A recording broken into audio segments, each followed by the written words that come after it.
Hi friends, இது உங்கள் சரிகம சமையல். நம்ம இன்றைக்கி கிருஷ்ண ஜெயந்தி ஸ்பெஷல் டிஷ்ஷஸில் சீடை பார்க்க போகிறோம். வாங்க பார்க்கலாம். ஒரு கடாயில் 1 கப் உளுத்தம்பருப்பு எடுத்துக்கோங்க. அதை நல்லா வறுத்துக்கோங்க. அது வறுபட்டோன்னே அது ஒரு இதில் மாற்றிடுங்க.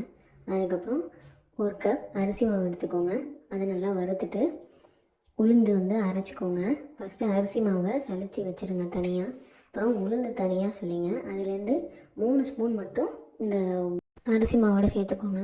3 ஸ்பூன் உளுந்து மாவு, அப்புறம் 2 ஸ்பூன் வெள்ளை எல்லோ கருப்பு எல்லோ எது வேணால் சேர்த்துக்கலாங்க. அதுக்கப்புறம் 1 ஸ்பூன் ஜீரகம் சேர்த்துக்கோங்க. தேவையான அளவு உப்பு, நிறைய போட்டுற வேணால் கறிக்கும்.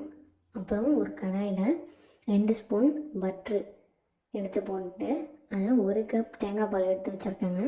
அதை ஊற்றிட்டு நல்லா கொதி வந்தோடனே இதில் கொஞ்சம் கொஞ்சமாக மிக்ஸ் பண்ணி அதை நல்லா பிசைஞ்சு சப்பாத்தி மாவு பதத்துக்கு எடுத்துடுவாங்க. அழுத்திலாம் பிசைய வேணாங்க, போலாகவே பிசைங்க. கேப் இல்லாத மாதிரி பிசைஞ்சிட்டோம் அப்படின்னா அது வெடிக்கும். அதனால் ரொம்ப அழுத்தலாம் பிசைய வேணாம். போலாக பிசைஞ்சு இந்த மாதிரி போலாக உருட்டிக்கோங்க. டைட்டாக உருட்டாதீங்க. இந்த மாதிரி சும்மா ஷேப் இல்லாத மாதிரி உருட்டிக்கோங்க.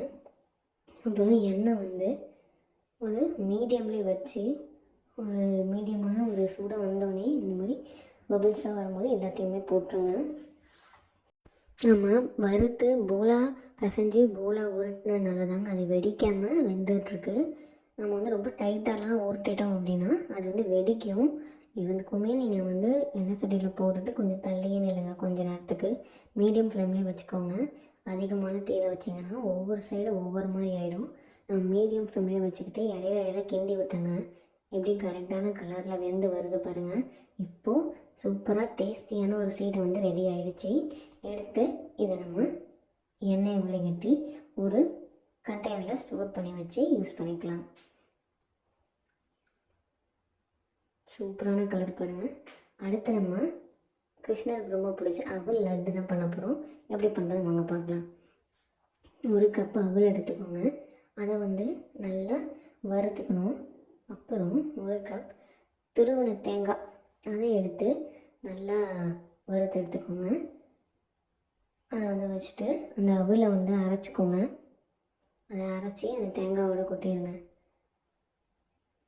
அதுக்கப்புறம் நெய் 2 ஸ்பூன் நெய்யில் முந்திரி பருப்பு நல்லா வறுத்து அந்த நெய்யோடையே அந்த இதில் சேர்த்துக்கோங்க இந்த மிக்சரில். இப்போது கொஞ்சோண்டு ஏலக்காய் தூள் சேர்த்துக்கிட்டேன்.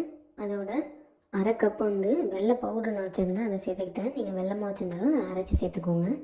இப்போ இதை உருட்டுறதுக்கு பட்டரோ நெய்யோ ஏதோ ஒன்று சேர்த்து அப்படியே உருண்டை பிடிச்சிங்கன்னா வந்துடும். எப்படி சூப்பராக ரெடி ஆகிடுச்சு பாருங்கள். இதை நீங்கள் ஃப்ரிட்ஜில் ஸ்டோர் பண்ணி வச்சு சாப்பிடலாம். சூப்பராக இருக்கும்.